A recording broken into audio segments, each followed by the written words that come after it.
പ്രശോഭിതം ഈ ജീവിതം, ആർദ്രമാം ദൈവസ്നേഹം നിറയും പൂവനം.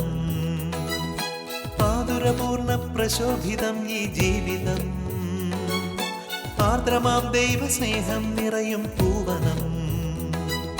സ്നേഹദീപനാളമായി വിളങ്ങും ധന്യജീവിതം.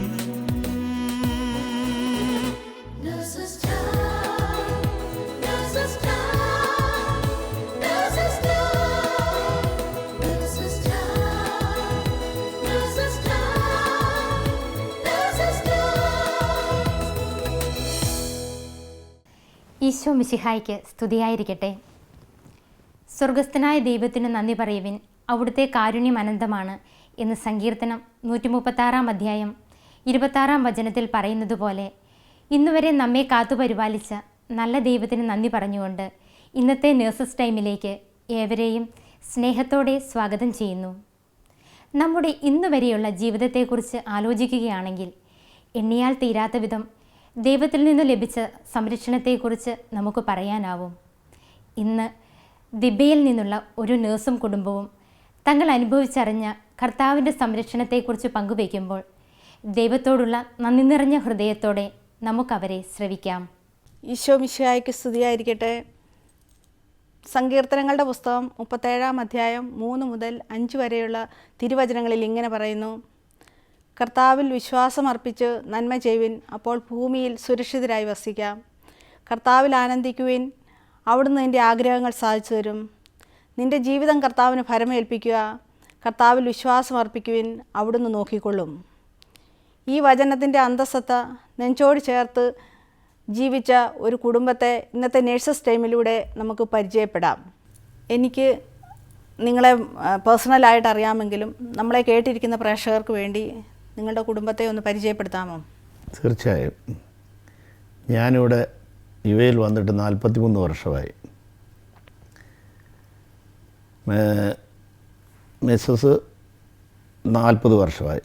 ഞങ്ങൾ ഇവിടെ കല്യാണം കഴിഞ്ഞ് ഇവിടെ വന്നതിന് ശേഷം ഇത്രയും നാൾ ഒന്നിച്ച് തന്നെയാണ് ഞങ്ങൾ ജീവിക്കുന്നത്. ഞങ്ങൾക്ക് 4 മക്കളാണുള്ളത്. അത് 3 പെണ്ണും ഒരാണും. അതിൽ 3 പെൺപിള്ളേരും ഡോക്ടേഴ്സാണ്. അവരുടെ വിവാഹം കഴിഞ്ഞു. മൂത്തയാൾ അബുദാബിയിൽ ജോലി ചെയ്യുന്നു. രണ്ടാമത്തെ ആൾ പൂനായിൽ, മൂന്നാമത്തെ ആൾ തൃശ്ശൂരിൽ. മോൻ ആണ് 4ാമത്തത്. അവൻ എൻ്റെ കൂടെ ബിസിനസ്സിൽ കഴിയുന്നു.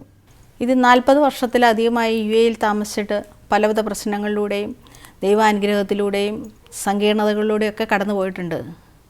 ദൈവത്തിൻ്റെ സംരക്ഷണം, ദൈവത്തിൻ്റെ കരുതൽ ഏറ്റവും കൂടുതൽ അനുഭവിച്ചറിഞ്ഞ പല നിമിഷങ്ങളും ഉണ്ടായിട്ടുണ്ട്. അത് ഞങ്ങളുമായിട്ടൊന്ന് ഷെയർ ചെയ്യാൻ പറ്റുമോ? ഓക്കെ, തീർച്ചയായിട്ടും. ഇപ്പോൾ എൻ്റെ ഓർമ്മയിൽ വരുന്നത് ഒരു കാര്യം, അനുഗ്രഹം ഞാൻ എന്നോട് പങ്കുവെക്കാൻ ആഗ്രഹിക്കുന്നു. ഏതാണ്ട് 15 വർഷം മുൻപ് ഞാൻ ദൈവത്തിൽ നിന്നും മുസാഫിലേക്ക് വരികയായിരുന്നു. ഞാനും എൻ്റെ അങ്കിളും ഉണ്ടായിരുന്നു. ഓൺ ദ വേ സന്ധ്യയായി. ഈദിൻ്റെ ദിവസമായിരുന്നു. നല്ല ട്രാഫിക്കുള്ള സമയമാണ്. ഞങ്ങൾ സന്ധ്യയായിട്ട് ഏതാണ്ട് ആ ഫ്രൈഡേ മാർക്കറ്റിൻ്റെ ആ ഭാഗം ആറായപ്പോൾ എന്തോന്നറിയില്ല, എൻ്റെ വണ്ടി കണ്ണടച്ച് തുറക്കുന്ന രീതിയിൽ എടുത്ത് മുകളിലോട്ട് പൊക്കിയെടുത്തിട്ട് ഡിവൈഡർ കഴിഞ്ഞ് ഓപ്പോസിറ്റ് സൈഡിൽ വന്ന് നിന്നു.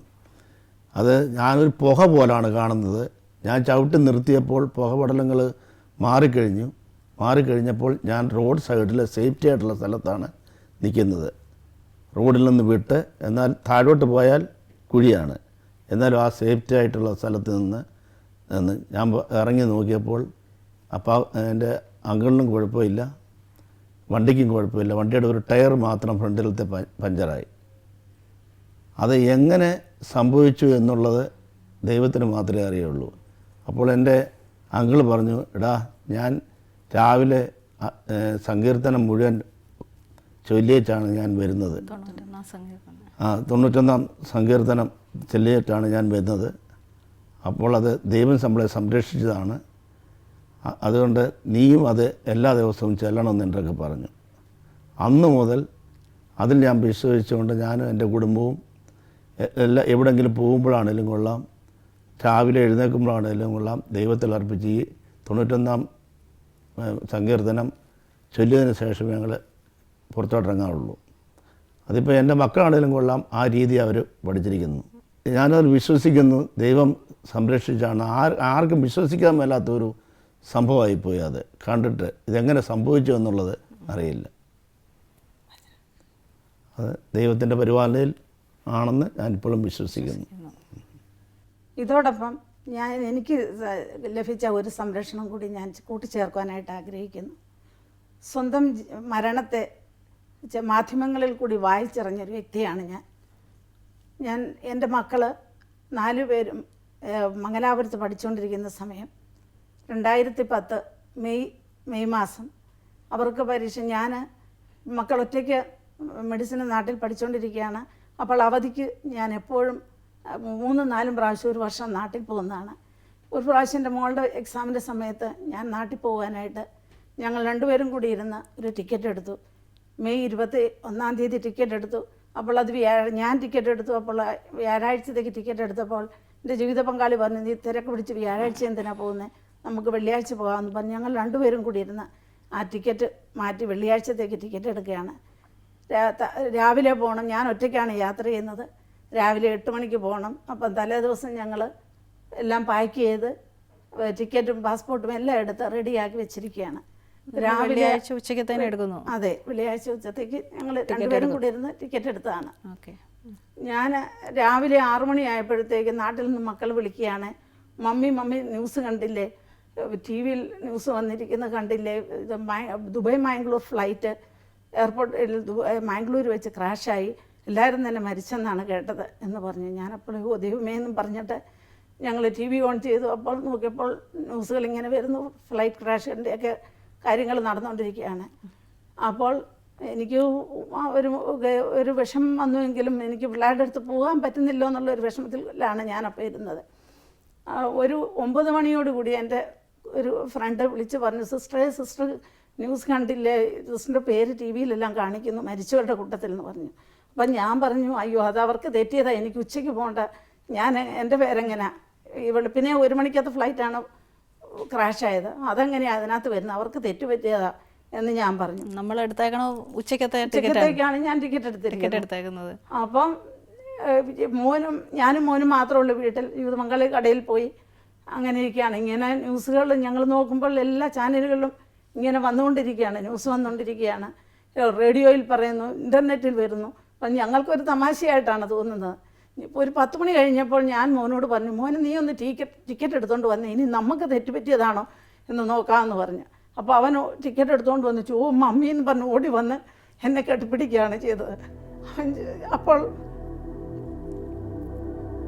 ഞാൻ നോക്കിയപ്പോൾ ടിക്കറ്റ് ആ ഫ്ലൈറ്റിൽ ക്രാഷായ ഫ്ലൈറ്റിൽ യാത്ര ചെയ്യേണ്ടവളായിരുന്നു ഞാൻ. എൻ്റെ ദൈവം ഞങ്ങളുടെ കണ്ണുകൾ തപ്പിച്ചെന്ന് പറയാം. നോക്കി ഞങ്ങൾ ഉച്ചക്കത്തേക്ക് എടുത്ത ടിക്കറ്റാണ്, പക്ഷേ അത് വെളുപ്പിനെ എങ്ങനെയോ ഞങ്ങൾക്ക് മിസ്റ്റേക്കായി വെളുപ്പിനെ ഫ്ലൈറ്റിലാണ്. പക്ഷേ ദൈവം ഞങ്ങളെ ആ ടിക്കറ്റ്, എൻ്റെ ജീവിത പങ്കാളി എന്ന് പറഞ്ഞാൽ എല്ലാ കാര്യത്തിനും സ്ട്രിക്റ്റാണ്, എല്ലാം നോക്കും, സ്പെല്ലിങ് വരെ നോക്കുന്ന ആളാണ്. കറക്റ്റ് ടൈമിനാണോ എല്ലാം റെഡിയാകണം, നേരത്തെ പാക്ക് ചെയ്യണം, അങ്ങനെയാണ്. പക്ഷേ ഈ ഒരു സമയത്ത് പുള്ളി ടിക്കറ്റ് പിന്നെ കൂടുതൽ ദൈവം നോക്കിച്ചില്ല, ഞങ്ങളുടെ 2 പേരുടെയും കണ്ണടപ്പിച്ചു എന്നേ പറയുന്നുള്ളൂ. 30 വർഷമായി എല്ലാ വർഷവും യാത്ര ചെയ്യുകയും മക്കൾ അവിടെ പഠിക്കാൻ തുടങ്ങിയ പിന്നെ 3-4 പ്രാവശ്യം യാത്ര ചെയ്യുകയും ചെയ്യുന്ന ആളാണ്. ആദ്യമായിട്ടാണ് എനിക്കിങ്ങനെ ഒരു മിസ്റ്റേക്ക് ഉണ്ടാകുന്നത്. തലേദിവസം വൈകിട്ട് ഞങ്ങൾ പാക്ക് ചെയ്തപ്പോൾ ടിക്കറ്റ് ചെക്ക് ചെയ്തിരുന്നെങ്കിൽ സമയം 1 AM സമയം 1 AM 13 ടൈം.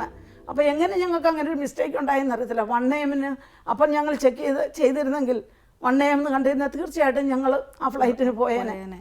അപ്പോൾ അതിൽ ഞാൻ അകപ്പെട്ടേനെ. 91 സങ്കീർത്തനം 11-12 വാക്യങ്ങളിൽ ഇങ്ങനെ പറയുന്നു, നിന്റെ വഴികളിൽ നിന്നെ കാത്തുപാലിക്കാൻ അവിടുന്ന് എൻ്റെ ദൂതന്മാരോട് കൽപ്പിക്കും, നിന്റെ പാദം കല്ലിൽ തട്ടാതിരിക്കാൻ അവർ നിന്നെ കൈകളിൽ വഹിച്ചുകൊള്ളുമെന്നും. നിങ്ങൾ കുടുംബത്തോടെ എന്നും 91 സങ്കീർത്തനം ഏറ്റുപറഞ്ഞ് പ്രാർത്ഥിക്കുന്ന വ്യക്തികളാണ്. തീർച്ചയായും അതിൻ്റെ ഒരു സംരക്ഷണമാണ് നമ്മുടെ ജീവിതത്തിൽ. അല്ലേ, നമ്മൾ 30 വർഷത്തോളമായി റെഗുലറായിട്ട് ഒരു വർഷത്തിൽ 3-4 പ്രാവശ്യവും നാട്ടിൽ പോകുന്ന വ്യക്തികൾ ഇങ്ങനെയൊരു തെറ്റ് നമ്മൾ അറിഞ്ഞുകൊണ്ട് സംഭവിക്കില്ല. തീർച്ചയായിട്ടും ഞാൻ എൻ്റെ കർത്താവിൻ്റെ കരങ്ങളിലായിരുന്നു എന്നെ താങ്ങിയെന്ന് ഞാൻ പൂർണ്ണമായിട്ടും വിശ്വസിക്കുന്നു. ആ അറിഞ്ഞ സമയത്ത് ഞാനും മോനും കൂടെ കെട്ടിപ്പിടിച്ചുകൊണ്ട് കൈകൾ ഉയർത്തി എൻ്റെ കർത്താവേ സ്തോത്രം, സ്തുതി സ്തുതി ആരാധന എന്ന് പറഞ്ഞ് ഞങ്ങൾ അവിടെ നിന്ന് ഉറക്കെ ദൈവത്തെ സ്തുതിച്ചു കൊണ്ടിരുന്നു. അപ്പോഴേക്കും നാട്ടിലെല്ലാവരും അറിഞ്ഞു. നാട്ടിൽ ഞാൻ മാംഗ്ലൂർ പോകുന്നു അന്നേ അറിയത്തുള്ളൂ, ടൈം അറിയുകയല്ല. എൻ്റെ അമ്മയുണ്ട്, സഹോദരങ്ങളുണ്ട്, അങ്ങനെ എല്ലാവരും നാട്ടിലും എല്ലാവരും അറിഞ്ഞു. ന്യൂസ് ടി വിയിൽ കണ്ടുകൊണ്ടിരിക്കുകയല്ലേ. അപ്പോൾ പലയിടത്തുനിന്നും ഞങ്ങളെ എൻ്റെ ജീവിത പങ്കാളിയെ വിളിക്കുവാൻ തുടങ്ങി. ഇൻഡയറക്റ്റായിട്ട് അറിഞ്ഞോ ഇല്ലയോ അങ്ങനെയുള്ള ചിന്തയിൽ പലരും വിളിക്കുവാൻ തുടങ്ങി. അപ്പം എല്ലാവരും ടി വിക്കാർ, റേഡിയോക്കാർ പലരും എന്നെ ഇൻ്റർവ്യൂ ചെയ്യാനും അങ്ങനെ പല സംഭവങ്ങളിലും കൂടി കടന്നുപോയി. ഞാനിപ്പോഴും ഓർക്കുന്നു, നാട്ടിൽ നിന്നും ഇവിടുന്ന് എല്ലാം ഞാൻ അപ്പോഴെല്ലാം അവരോട് 91 സങ്കീർത്തൻ്റെ സംരക്ഷണമാണെന്ന്. കാരണം ഞങ്ങൾ ദിവസവും രാവിലെ സങ്കീർത്തനം വായിച്ചിട്ട് ഞങ്ങളുടെ കുടുംബ പ്രാർത്ഥന, രാവിലത്തെ പ്രാർത്ഥനയിൽ 91 സങ്കീർത്തനം വായിച്ച് ഞങ്ങൾ വീട്ടിൽ നിന്ന് ഇറങ്ങുള്ളൂ, അതുപോലെ യാത്ര ചെയ്യുമ്പോഴും. അപ്പോൾ എന്നെ ഞങ്ങളുടെ പാരിഷ് പ്രീസ്റ്റ് പാട്രിക് അച്ഛൻ എന്നെ അപ്പോൾ വിളിച്ചു. ഞാൻ കാറ്റക്കിസം പഠിപ്പിക്കുന്നുണ്ട്, ബൈബിൾ ലെക്ചേഴ്സ് മിനിസ്ട്രിയിലുണ്ട്. അങ്ങനെ ചെറുതായിട്ടൊക്കെ ആക്റ്റീവായിരുന്നല്ലാതെ കൂടുതൽ ആക്റ്റീവ് അല്ലായിരുന്നു ആ സമയങ്ങളിൽ. അപ്പോൾ അച്ഛൻ എന്നോട് വിളിച്ചിട്ട് അച്ഛൻ പറഞ്ഞു, Tessy, you are selected by God, this is your second life. In this much years you are working for your family, now it is time to turn to God, this is God's plan എന്ന് പറഞ്ഞു. അപ്പം ഞാൻ ഒന്ന് ചിന്തിച്ചു. ആ അച്ഛൻ എന്നോട് പറഞ്ഞത് എന്നെ ഒന്ന് ചിന്തിപ്പിച്ചു. ഞാൻ ഓർത്തു, കർത്താവേ, നീ എനിക്ക് ഈ സമയത്ത് ഞാൻ മരണപ്പെട്ടിരുന്നെങ്കിൽ ഈ 50 വർഷം നീ എനിക്ക് ആയുസ് തന്നിട്ട് എനിക്ക് വേണ്ടി എന്ത് പ്രവർത്തിച്ചു എന്ന്, എന്ത് ചെയ്തു എന്ന് കർത്താവ് എൻ്റെ ആത്മാവിനോട് ചോദിച്ചിരുന്നെങ്കിൽ ഞാൻ എന്ത് മറുപടി പറയുമായിരുന്നു. ആ സമയം ഞാൻ വളരെ വിഷമത്തിൽ കൂടി കടത്തിപ്പോയി. അപ്പം ഞാൻ ഒരു തീരുമാനമെടുത്തു, ദൈവമേ, നീ എനിക്ക് ദാനമായി തന്ന ഈ 2ാം ജന്മം, എൻ്റെ ആയുസ്സും എനിക്ക് കിട്ടുന്ന ശമ്പളവും അത് ബോണസാണ്, അത് ഞാൻ നിനക്ക് വേണ്ടി സമർപ്പിക്കും, നിൻ്റെ ഉന്നമനത്തിനായിട്ട് ഞാൻ പ്രവർത്തിക്കും എന്ന് ഞാൻ അവിടെ വെച്ച് ഒന്ന് തീരുമാനമെടുക്കുകയാണ്. അത് കഴിഞ്ഞിട്ട് ഞാൻ കൂടുതൽ പള്ളിയിലെ എല്ലാ കാര്യങ്ങളിലും ഇൻവോൾവ് ആകുകയും എന്ത് എനിക്ക് ചെയ്യണം എന്നറിയത്തില്ല. ഞാൻ അതുപോലെ എല്ലാ കാര്യത്തിലും കംപ്ലീറ്റ് എപ്പോഴും പള്ളിയുടെ കാര്യങ്ങളിലൊക്കെ ഇൻവോൾവ് ആകും. അതുപോലെ ഗ്രേറ്റ് കോളിന് ആ ഡിസംബറിൽ ഞങ്ങൾ ദുബൈയിൽ പോയി. അത് കഴിഞ്ഞിട്ട് വന്നിട്ട് ഫുജറാക്കാരുടെയും ദുബൈ മിനിസ്ട്രിയുടെയും നേഴ്സസിൻ്റെയും ഹെൽപ്പോടുകൂടി എൻ്റെ ഒരു പ്രയത്നഫലമായിട്ട് ഞങ്ങളിവിടെ ഡിബേൽ നേഴ്സസ് മിനിസ്ട്രി തുടങ്ങി. പിള്ളേരെയൊക്കെ പ്രയറിന് ഞാൻ കൂട്ടാൻ തുടങ്ങി. ആ സമയത്ത് എനിക്കൊരു കൃപയും ദൈവം തന്നു. മറ്റുള്ളവർക്ക് വേണ്ടി മാധ്യസ്ഥം പ്രാർത്ഥിക്കാനുള്ളൊരു വലിയ കൃപ എനിക്ക് കിട്ടി. ഞാൻ പലരും എന്നോട് ഈശോ തൊട്ട മകളെന്നുള്ള ഒരു പരിഗണനയിൽ പലരും എന്നോട് മാധ്യസ്ഥം പറഞ്ഞു, ചേച്ചി പ്രാർത്ഥിക്കണം, ഇന്നത് പ്രാർത്ഥിക്കണം എന്ന് പറയും. ഞാൻ അവരൊക്കെ സമർപ്പിച്ച് പ്രാർത്ഥിക്കും. പലരും അത് സാധിച്ചിട്ട് എനിക്ക് വേണ്ടി എന്നോട് സാക്ഷ്യം പറയാൻ തുടങ്ങി. അതുപോലെ തന്നെയാണ് ഞാൻ ദശാംശം, അതിനു മുമ്പും ദശാംശം കൊടുക്കും. എനിക്ക് പേഴ്സണലായിട്ട് അറിയാവുന്ന സംഭവങ്ങളാണ്. ചേച്ചിയുടെ ഈ ഒരു സംഭവത്തോടു കൂടി ചേച്ചി ടോട്ടലി ചേഞ്ചായി. ബോണസ് ദാനമായി കിട്ടിയ ജീവിതത്തെ ദാനമായി തന്നെ ദൈവത്തിന് വേണ്ടി സമർപ്പിക്കുവാനായിട്ട് പല കാര്യങ്ങളും ചേച്ചി ഇൻവോൾവ് ആണ്. ചേച്ചി പള്ളിയിലെ കാറ്റഗിസം ടീച്ചറാണ്, ലേ മിനിസ്റ്റേഴ്സിലുണ്ട്, അതുപോലെ നേഴ്സസ് മിനിസ്ട്രിയുടെ എല്ലാ പ്രോഗ്രാമിലും ചേച്ചി വരാറുണ്ട്. ഇവിടുന്ന് കരിസ്മാറ്റിക് കൂട്ടായ്മയിലുണ്ട്. ഇവിടുന്നുള്ള ഒത്തിരി പേരെ കൂട്ടിച്ചേർത്ത് ചേച്ചി അതിലേക്ക് കൊണ്ടുവരാറുണ്ട്. അവരെ ഓരോരുത്തരെയും വിളിച്ച് കൂട്ടിച്ചേർത്ത് കൊണ്ടുവരുന്ന ഒരു അനുഭവത്തിലൂടെ പോയിട്ടുണ്ട്. ഇതൊക്കെ ആണെങ്കിലും ഈ എല്ലാ പ്രസ്ഥാനത്തിലും നിൽക്കുമ്പോഴും ചേച്ചിയുടെ ദശാംശത്തിൻ്റെ ഒരു ശതമാനം ഇത് ഇന്ന ആൾക്ക് എന്നില്ല. അത് ഏത് മിനിസ്ട്രിക്കാണോ ആർക്കാണോ ആവശ്യമുള്ളത് അവരെ കണ്ടെത്തി അന്ന് മുതൽ കൊടുക്കുന്നു. നേഴ്സസ് മിനിസ്ട്രിക്കെന്നല്ല, അല്ലാതെ എല്ലാ കൂട്ടായ്മകൾക്കും ചേച്ചി കൊടുക്കുന്നതും പാവപ്പെട്ടവരെ സഹായിക്കുന്നതും ഒക്കെ അറിയാം. ഇതിനുള്ള ഒരു പ്രചോദനം കിട്ടിയത് എവിടെ നിന്നാണ്? പറഞ്ഞാലത് ശരിക്കും എൻ്റെ ജീവിതത്തിലെ ഒരു അനുഭവമാണ്. നമ്മുടെ ലൂക്കായുടെ സുവിശേഷം 6:38 പറയുന്നുണ്ടല്ലോ, കൊടുക്കുവിൻ നിങ്ങൾക്ക് കിട്ടും, അമർത്തിക്കുലുക്കി നിറച്ച് നിങ്ങളുടെ മടിയിലിട്ട് തരുമെന്ന്. അത് എൻ്റെ ജീവിതത്തിൽ വളരെ അനുഭവപ്പെട്ട ഒരു ഇതാണ്. ഞങ്ങൾ സാധാരണ ഒരു കുടുംബത്തിൽപ്പെട്ട, ഞങ്ങൾ രണ്ടുപേരും അങ്ങനെ സാധാരണ ഒരു കുടുംബത്തിൽപ്പെട്ടതാണ്. എന്നാൽ എനിക്ക് എൻ്റെ ചെറുപ്പകാലം തൊട്ടേ എൻ്റെ അച്ചാച്ചി, എൻ്റെ ഫാദർ ദാനശീലം വളരെ, കയ്യിലില്ലേലും ആര് നമ്മളോട് വന്ന് ചോദിച്ചാലും കടം കൊടുക്കുകയും ദാനം കൊടുക്കുകയും ചെയ്യുന്ന കൂട്ടത്തിലായിരുന്നു. അത് ഞങ്ങൾ പഠിപ്പിച്ചു തന്നിട്ടുണ്ട്. വിവാഹം കഴിഞ്ഞിട്ട് വന്നെങ്കിലും എൻ്റെ ജീവിത പങ്കാളിയും അതേ സ്വഭാവം തന്നെ, മറ്റുള്ളവർക്ക് എന്ത് ചെയ്തു കൊടുക്കാനും മടിയില്ലാത്ത കൂട്ടത്തിലാണ്. അതുപോലെ ഞാൻ എന്ത് ചെയ്താലും അതിന് സപ്പോർട്ട് ചെയ്യുന്ന കൂട്ടത്തിലായിരുന്നു. ഞങ്ങൾ പുള്ളിക്കാരനാണെങ്കിലും ഞങ്ങൾ രണ്ടുപേരും ആര് ചോദിച്ചാലും അവരുടെ റിലീജിയനോ അവരുടെ നാഷണാലിറ്റിയോ നോക്കുകയില്ല, അവരുടെ ആവശ്യം അറിഞ്ഞ് ഞങ്ങൾ ചെയ്യാറുണ്ട്. കാരണം ജെയിംസ് കുട്ടി എപ്പോഴും പറയും, നമ്മുടെ മുമ്പിൽ കൈ നീട്ടുന്നവരെ നമ്മൾ ഒരിക്കലും നമ്മുടെ കയ്യിലിരിക്കാതെ ഒരിക്കലും അങ്ങനെ അവരെ റിഫ്യൂസ് ചെയ്യരുതെന്ന് പറയും. അത് ഞങ്ങൾക്ക് വളരെയധികം അനുഭവപ്പെട്ടിട്ടുണ്ട്. എനിക്ക് തോന്നുന്നു ജെയിംസ് കുട്ടിക്ക് കുറച്ച് അത് എന്നോട് കൂടി കൂട്ടിച്ചേർക്കാൻ പറ്റുമെന്ന് തോന്നുന്നു. സുഭാഷിതങ്ങളുടെ പുസ്തകത്തിൽ പറയുന്നുണ്ട്, ദരിദ്രനോട് ദയ കാണിക്കുന്നവൻ കർത്താവിനാണ് കടം കൊടുക്കുന്നത്, കർത്താവ് ആ കടം വീട്ടുമെന്ന്. അത് നിങ്ങളുടെ ജീവിതത്തിലൂടെ പ്രാവർത്തികമായി ഒത്തിരി പേര് ആ അനുഭവത്തിലൂടെ പോയിട്ടുണ്ട്. ചേട്ടായിക്ക് കൂട്ടിച്ചേർക്കാനുള്ള കാര്യങ്ങൾ ഇതിനോട് കൂടി ചേർത്ത് വെക്കാം.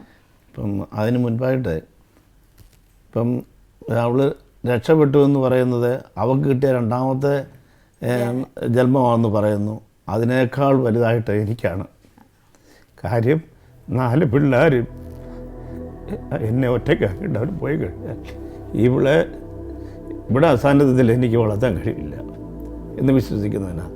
അപ്പോൾ ദൈവം എന്നെയാണ് അനുഗ്രഹിച്ചെന്നുള്ളതാണ് എൻ്റെ വിശ്വാസം. അപ്പം രണ്ടുപേർക്കും ഒരു ഈക്വലായിട്ടൊരു വിശ്വാസത്തിൽ ആഴപ്പെടാൻ സാധിച്ചു ഈ ഒരു സംഭവത്തോടു കൂടി. ഇന്ന് നിങ്ങൾക്ക് ചോദിച്ചതിലും ആഗ്രഹിച്ചതിലും ഉപരിയായി തമ്പുരാൻ നൽകി അനുഗ്രഹിച്ചിട്ടുണ്ട്. കുഞ്ഞുങ്ങളുടെ മേഖലകളിലാണെങ്കിലും കുഞ്ഞുങ്ങളൊക്കെ എല്ലാവരും നന്നായിട്ട് പഠിച്ചു, അവർ നല്ല ജോലികളിലായി, മോൻ ബിസിനസ്സിൽ സഹായിക്കുന്നു, കുടുംബകാര്യങ്ങളെല്ലാം ഭംഗിയായിട്ട് പോകുന്നു, ചർച്ചിലെ കാര്യങ്ങളിലും കൂട്ടായ്മകളിലും ഒക്കെ ആക്റ്റീവായിട്ട് നിൽക്കാൻ തമ്പുരാൻ സഹായിക്കുന്നു. കൂടുതൽ അനുഗ്രഹങ്ങൾ നിങ്ങളുടെ കുടുംബത്തിലേക്ക് ചൊരിഞ്ഞുകൊണ്ടിരിക്കുന്നു. സഹനങ്ങളിലും നമ്മൾ ദൈവത്തെ തള്ളിപ്പറയാതെ കൂടി നിന്ന അവസരങ്ങളുണ്ട്. എൻ്റെ ജീവിത പങ്കാളി 2-3 മാസമായിട്ട് ചെറിയൊരു തൊണ്ടവേദനയും ചെവിക്ക് വേദനയുമായിട്ട് ഒരു 3 മാസത്തോളമായി ചെറിയൊരു വേദനയുണ്ട്, തൊണ്ടവേദനയുണ്ട്, ഒരു സൈഡിൽ ചെവിക്ക് വേദനയുണ്ട്. അപ്പം ഞാൻ ഹോസ്പിറ്റലിൽ പോകാൻ കാണിക്കാമെന്ന് പറയുമ്പോൾ ചെറുതാണ് തൊണ്ട, അത് ചൂടുവെള്ളം കുടിക്കും മാറും അങ്ങനെ അങ്ങ് പറയും. ഒരിക്കൽ ഞങ്ങളുടെ ക്ലിനിക്കിൽ ഇൻചാർജ് ആയിരുന്നു. ഞങ്ങൾക്ക് അന്ന് ഒരു ദിവസം അവിടെ ഡ്രൈവറില്ല, അത്യാവശ്യമായിട്ട് കുറച്ച് മെഡിസിൻ കോർഫക്കാൻ ഹോസ്പിറ്റലിൽ നിന്നും എടുക്കണം. അപ്പം ഞാൻ പറഞ്ഞു, ഡാഡിയോട് പറഞ്ഞു, ഒന്ന് എൻ്റെ കൂടെ വരാമോ എന്ന് ചോദിച്ചു. അപ്പം ഞങ്ങൾ രണ്ടുപേരും കൂടെ കോർഫക്കാൻ ഹോസ്പിറ്റലിൽ പോവുകയാണ്, മെഡിസിൻ എടുക്കാനായിട്ട് പോവുകയാണ്. ഞാൻ ഫാർമസിയിൽ മെഡിസിൻ എടുക്കാൻ നിൽക്കുമ്പോൾ അവിടുത്തെ ENT ഡോക്ടർ എൻ്റെ ഫ്രണ്ടോടാണ്.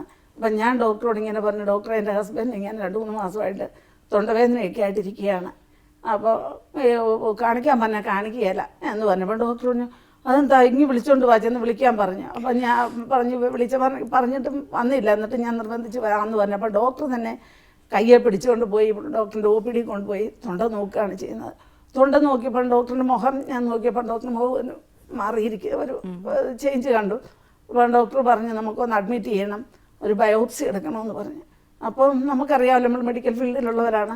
ബയോപ്സി എടുക്കണമെന്ന് പറഞ്ഞപ്പോഴേ എനിക്ക് സംശയങ്ങൾ കൂടിയായി. അങ്ങനെ ചെയ്തു. അവിടെ ബയോപ്സി എടുത്തു, ഷാർജയിൽ അയച്ചു. പക്ഷേ റിപ്പോർട്ട് വന്നപ്പോൾ അതിന് സ്പെസിമെൻ കുറവാണ് എന്ന് പറഞ്ഞു. അപ്പം ഡോക്ടർ പറഞ്ഞു, സിസ്റ്റർ നാട്ടിൽ പോക്കോ, ഞാൻ എൻ്റെ പ്രൊഫസറുണ്ട്, ഞാൻ ട്രിവാൻഡ്രം ഉത്രാടം തിരുനാൾ ഹോസ്പിറ്റലിലേക്ക് പ്രൊഫസറിന് പ്രത്യേകം പറഞ്ഞ് ലെറ്ററുമൊക്കെ എഴുതി എനിക്ക് തന്നു വിട്ടു. എന്നിട്ട് ഞങ്ങൾ പിന്നെയും ഫുജറ ഹോസ്പിറ്റലിൽ കൊണ്ടുപോയി കാണിച്ചു. അവിടുത്തെ ENT ഡോക്ടർ പറഞ്ഞു, അത് ചെയ്യണം, ഓപ്പറേഷൻ ചെയ്യണം, ബയോപ്സി ചെയ്യണമെന്ന് പറഞ്ഞു. വളരെ വിഷമത്തോടു കൂടി, നമുക്കറിയാം തൊണ്ടയ്ക്ക് ഒരു ഗ്രോത്ത് എന്ന് പറയുമ്പോൾ എല്ലാവർക്കും ക്യാൻസർ ആണെന്നുള്ളത് തീർച്ചയാണ്. ആ ഒരു ചിന്തയോടുകൂടി തന്നെയാണ് ഞങ്ങൾ നാട്ടിൽ പോകുന്നത്. നാട്ടിൽ പോയി എൻ്റെ ബ്രദറിൻ്റെ മാര്യേജ് ആയിരുന്നു. പക്ഷേ ആ കല്യാണ ദിവസം ആണ് ഓപ്പറേഷന് ഞങ്ങൾ പോകുന്നത്. ബയോപ്സി എടുക്കാൻ അന്ന് അഡ്മിറ്റ് ചെയ്തു. ബയോപ്സി എടുത്തു. തൊണ്ടയിൽ ഇത് പാച്ചുകളൊക്കെ ഉണ്ടായിരുന്നു, അതെല്ലാം റിമൂവ് ചെയ്തു. റിപ്പോർട്ട് വന്നപ്പോൾ പ്രീ ക്യാൻസറസ് ആണ്. അതിന് ഡോക്ടർ അതിനുള്ള ട്രീറ്റ്മെൻറ്റുകളും മെഡിസിൻസ് ഒന്നും വേണ്ട, പക്ഷേ കുറേ പഥ്യങ്ങളും കാര്യങ്ങളും എവരി 6 months ചെക്കപ്പ് നടത്തണം, ഉറക്കെ സംസാരിക്കരുത്, ടെലിഫോൺ അറ്റൻഡ് ചെയ്യരുത്, ചൂടുവെള്ളം കുടിക്കരുത്, തണുത്ത വെള്ളം കുടിക്കരുത്, അങ്ങനെയൊക്കെ കുറേ റെസ്ട്രിക്ഷൻസ് പറഞ്ഞു. ഞങ്ങൾ അവിടെ നിന്നെല്ലാം ഇവിടെ വന്നു. ഇവിടെ ഞങ്ങൾക്ക് ബിസിനസ്സാണ്, സംസാരിക്കാതിരിക്കാൻ പറ്റിയല്ല, എപ്പോഴും ടെലിഫോണാണ്, ഏത് സമയം മൊബൈലിൽ ഫോണാണ്. അങ്ങനെ ഞാൻ ദൈവത്തിൽ തന്നെ സമർപ്പിച്ച് കർത്താവിൽ ആശ്രയിക്കുന്നതിനെ ഒരിക്കലും ദൈവം കൈവിടുകയില്ല എന്നുള്ള ഒരു അനുഭവം കൂടെ ഞങ്ങളുടെ ജീവിതത്തിലുണ്ടായി. ഓരോ 6 മാസം ചെക്ക് ചെയ്യുമ്പോഴും ഒരു കുഴപ്പമില്ല. പിന്നെ ഇയർലി ചെക്കപ്പ് 5 വർഷം കൊണ്ട് വരെ ചെയ്തു. അത് കഴിഞ്ഞപ്പോൾ ഡോക്ടർ പറഞ്ഞു, നിങ്ങളൊന്നുകൊണ്ടും പേടിക്കണ്ട, ഇനിയും ഈ ഒരു അസുഖം അതിൽ നിന്ന് കംപ്ലീറ്റ് നിങ്ങൾക്ക് മോചനം കിട്ടിയെന്നെങ്കിലും ഞങ്ങൾ ഇടയ്ക്ക് ENTയെ കാണിക്കാറുണ്ട്. ദൈവത്തിൻ്റെ വലിയൊരു കാരുണ്യം ഞങ്ങളുടെ കുടുംബത്തിൽ വർഷിച്ചതാണ് ഇത്. ഇപ്പോഴും ഞാൻ വിശ്വസിക്കുന്നു, എൻ്റെ കർത്താവ് ഞങ്ങളുടെ കൂടെ ഞങ്ങളുടെ കുടുംബത്തെ കൈപിടിച്ച് നടത്തുകയാണ്. ഞാൻ എപ്പോഴും പ്രാർത്ഥിക്കുന്ന ഒരു പ്രാർത്ഥനയുണ്ട്. ഞങ്ങളുടെ പ്രയർ ഗ്രൂപ്പിലൊക്കെ പ്രാർത്ഥിക്കുക, എല്ലാവരും എൻ്റെ പേര് പറഞ്ഞ് അവിടെ പ്രാർത്ഥിക്കാറുണ്ട്. എൻ്റെ കർത്താവെ, ഞങ്ങളുടെ ഉള്ളിൽ മറിഞ്ഞിരിക്കുന്ന രോഗങ്ങൾ നീ കാണിക്കണേ. ഞങ്ങൾക്ക് എന്തെങ്കിലും രോഗമുണ്ടെങ്കിൽ അതിന് പറ്റിയ ഡോക്ടേഴ്സിനെ എനിക്ക് കാണിച്ചു തരണം. അത് ഞങ്ങളുടെ അവിടെ പ്രയർ ഗ്രൂപ്പിലൊരു ഓമൺ എല്ലാവരും പറയും, ചേച്ചി പ്രാർത്ഥിക്കുന്നത് പോലെ എന്ന് പറഞ്ഞ് അങ്ങനെയാണ് ഞങ്ങളുടെ അവിടെ പറയുന്നത്. അങ്ങനെ ഞാൻ വളരെ വർഷങ്ങളായിട്ട് അങ്ങനെ ഒരു പ്രാർത്ഥന പ്രാർത്ഥിക്കാറുണ്ട്. എൻ്റെ കുഞ്ഞുങ്ങൾ ചെറുപ്പത്തിലൊക്കെ വളരെ പ്രശ്നങ്ങൾ, കുഞ്ഞുങ്ങൾക്ക് അസുഖങ്ങളിൽ കൂടി കടന്നു പോയിട്ടുണ്ട്. പക്ഷേ അവിടെയെല്ലാം എനിക്ക് നല്ല ട്രീറ്റ്മെൻറ്റ് എടുക്കാനും നല്ല ഡോക്ടേഴ്സിനെ കാണിക്കാനും ഒക്കെ ദൈവം സാധിച്ചു തന്നിട്ടുണ്ട്. ഇതാണ് ഞാൻ യെശയ്യാ പ്രവാചകൻ്റെ പുസ്തകത്തിൽ പറയുന്നത് പോലെ, നീ ഇടത്തോട്ടോ വലത്തോട്ടോ തിരിയുമ്പോൾ പിന്നിൽ നിൻ്റെ കാതുകൾ പിന്നിൽ നിന്നൊരു സ്വരം ശ്രവിക്കും, ഇതിലേ വരൂ, ഇതാണ് വഴി. അത് കർത്താവ് ഞങ്ങളെ വഴി കാണിക്കുന്നതാണ്, വഴി നടത്തുന്നതാണെന്ന് ഞാൻ പൂർണ്ണമായിട്ടും വിശ്വസിക്കുകയാണ്. Praise the Lord. അന്ന് തൊട്ട് 10-20 വർഷമായി ഇപ്പം യാതൊരു പ്രശ്നവുമില്ലാതെ നമ്മൾ മുൻപോട്ട് പോകുന്നു. ജ്ഞാനത്തിൻ്റെ പുസ്തകം 16:12 പറയുന്നു, മരുന്നോ ലേപനൌഷധവുമല്ല, എല്ലാവരെയും സുഖപ്പെടുത്തുന്ന അവിടുത്തെ വചനമാണെന്ന്. ആ വചനത്തിൽ നമ്മൾ ഉറച്ചു വിശ്വസിച്ചുകൊണ്ട് മുന്നോട്ട് പോകുമ്പോൾ അത്ഭുതങ്ങളും അടയാളങ്ങളും നമ്മുടെ സ്വന്തം ജീവിതത്തിൽ നമുക്ക് അനുഭവിക്കാൻ പറ്റുന്നുണ്ട്. അത് നമുക്ക് ഏറ്റു പറയാനും പറ്റുന്നുണ്ട്. അതുപോലെ തന്നെ നമ്മുടെ കുടുംബജീവിതത്തിലും മക്കളുടെ കാര്യത്തിലും ഒക്കെ ഒത്തിരി ഉയർച്ചയിലൂടെ പോയ കാര്യങ്ങളും അതുപോലെ പല സാക്ഷ്യങ്ങളും നമ്മുടെ നേഴ്സസ് മിനിസ്ട്രിയോട് ചേർന്ന് നിന്ന് പ്രാർത്ഥിച്ചപ്പോൾ കിട്ടിയ അനുഗ്രഹങ്ങളും ഒക്കെ ചേച്ചിക്ക് പങ്കുവയ്ക്കാനുണ്ട്. തീർച്ചയായിട്ടും എൻ്റെ മക്കൾ ദൈവം പ്രത്യേകമായിട്ട് ഞങ്ങളുടെ ഉള്ള വിശ്വാസത്തിൽ വളരുന്നതും വിശ്വാസത്തിൽ കടന്നു പോകുന്നതും കണ്ട് വളർന്ന പിള്ളേരാണ്. കടയടച്ച് വരുമ്പോൾ ഒത്തിരി ലേറ്റ് ആകും. പക്ഷേ എങ്കിലും ഞാൻ നേരത്തെ അവർ സ്കൂളിലൊക്കെ പഠിക്കുമെന്നിട്ട് നേരത്തെ ഞങ്ങൾ നേരത്തെ ഇരുന്ന് പ്രാർത്ഥിക്കും. കരുണക്കൊന്ത ഞാൻ മിക്കവാറും ദിവസങ്ങളിൽ പിള്ളേരെ കൊണ്ട് കരുണക്കൊന്ത ചെല്ലിപ്പിക്കും. അങ്ങനെയാണ് പിള്ളേർ, അവർക്ക് നല്ല വിശ്വാസം. പിന്നെ ഞങ്ങളുടെ ജീവിതത്തിൽ നടന്ന ഓരോ സംഭവങ്ങൾ വരുമ്പോഴും അവർക്ക് നല്ല വിശ്വാസത്തിൽ ആഴപ്പെടുന്നുണ്ടായിരുന്നു. ഞങ്ങൾ രണ്ടുപേരും കൂടെ പിന്നെ വന്നു കഴിയുമ്പോൾ പ്രാർത്ഥിക്കും.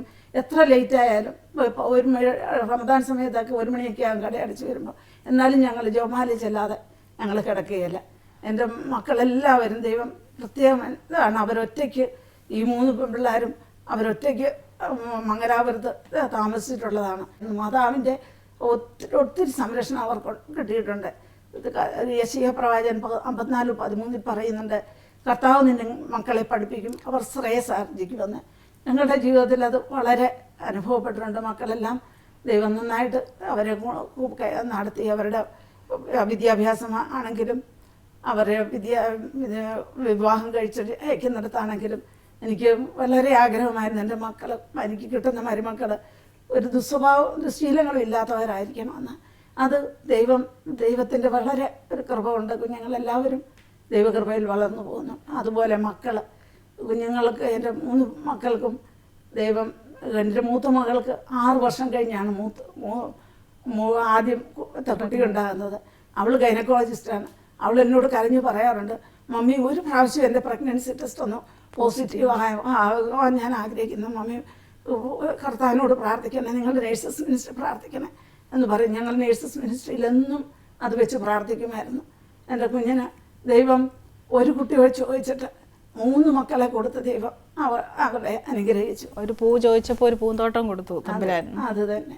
അതുപോലെ തന്നെ എൻ്റെ രണ്ട് മക്കൾക്ക് ഇരട്ട കുട്ടികളെ ആണ് ദൈവം തന്നിരിക്കുന്നത്. അതൊക്കെ എല്ലാവർക്കും ചില തടസ്സങ്ങൾ പ്രഗ്നൻസിയിലൊക്കെ വന്നെങ്കിലും എല്ലാം 3 മക്കളുടെയും വിവാഹം കഴിഞ്ഞവർക്ക് ആർക്കും ഒരു കുഴപ്പമില്ല. അതുപോലെ എൻ്റെ മകന് അവൻ വളരെ എൻ്റെ കൂടെ നിന്ന്, അവനെപ്പോഴും എൻ്റെ കൂടെ തന്നെയാണ്. ഇവിടെയാണ് അവൻ്റെ ബിടെക് MBA ഒക്കെ പലപ്പോഴും ചേച്ചിയുടെ കൂടെ എല്ലാ കാര്യങ്ങളിലും നേഴ്സസ് മിനിസ്ട്രിയുടെ പ്രോഗ്രാമിന് വരാറുണ്ട്. അവനാണ് വരുന്നത്.